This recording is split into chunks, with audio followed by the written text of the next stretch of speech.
You always have to stay positive. You do, because if you don't, you will lose your mind. Like, when I first found out I had to go to prison, I was like, I gotta stay positive.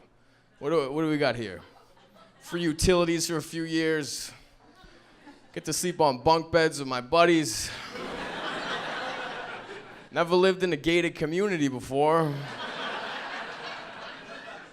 Like, this might be all right after all, you know?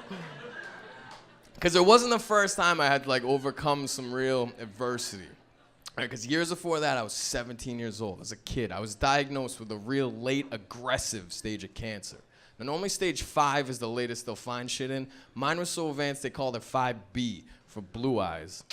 That's what I told myself. But even then, the doctor came in the room, he goes, Steve, you have stage 5B Hodgkin's lymphoma.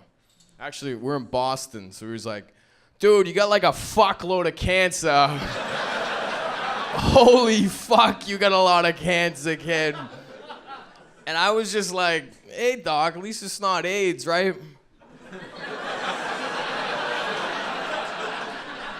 He goes, what? He goes, no, you'd rather have AIDS. We can fix that. You actually do have AIDS. We're just not even gonna tell you. It doesn't matter anymore. But I got rushed into emergency chemotherapy, radiation. I wasn't even Stevie Blue Eyes anymore. My eyes turned black. Like, I looked like the mask from the movie Scream. Remember Scream? Like sunken in white face. It was terrible. But in that moment came an unexpected positive, like the George Jung in prison thing. And that is that chicks love dying sick dudes. With big dicks, it's weird. I'm telling you, the most ass I ever got in my life, besides prison, was when I was dying of cancer. It's crazy.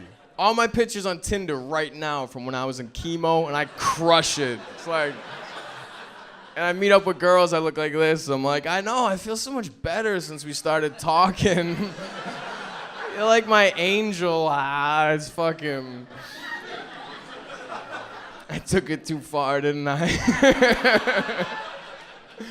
But there was a time, guys, there was a time where I didn't think I was gonna make it. Nobody did. And everybody around me was really sad and depressed, and I hated seeing them like that. I love making people laugh. So I got the genius idea that I wanted to get a ridiculous tattoo and not tell anybody. So eventually when I did pass away, everyone's all sad. They're getting me ready for the funeral, and they're like, Bo, what the fuck is that?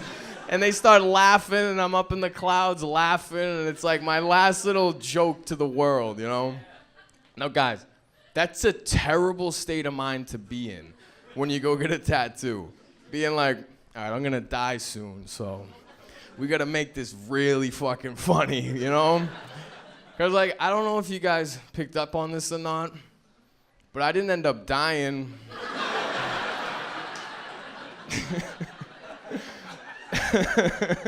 But I did go get a ridiculous tattoo, thinking I was gonna die very soon. So for the last 12 years, I've been stuck with this tattoo, and it's on my upper thigh, because it's the only place I could put it where like the hospital gown would stop, and I could hide it. So fellas, I apologize ahead of time. But you gotta think, what else would a dying teenager think's funny, all right? Then Homer Simpson. You guys see this? That is real, guys. I actually call him Homo Simpson. He's always looking at my dick. I'm like, bro, what the fuck? And his mouth used to be closed. I don't know what happened. Like, I don't know. And people talk shit about tattoos. They're like, when you're older, it's gonna be all wrinkly and look terrible. I'm like, then I'll just have Grandpa Simpson on my thigh. And that might even be funnier because it makes less sense, you know? But like, now it's a funny tattoo. It's all good. Till you get to federal prison.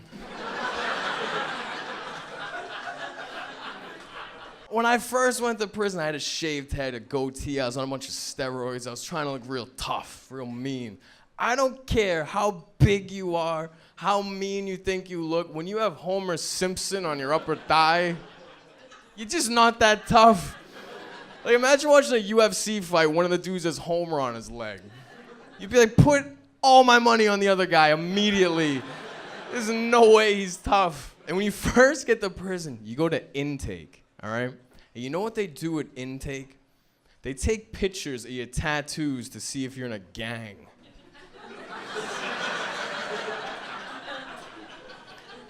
I was like, fuck. I gotta act like I'm in a Simpsons gang. So I don't think I'm crazy. So I get in there, the warden's in the front, a bunch of COs standing around me. I'm just in my boxers. I'm trying to act real tough still. Warden's like, all right, inmate, where you from? It's like, Springfield.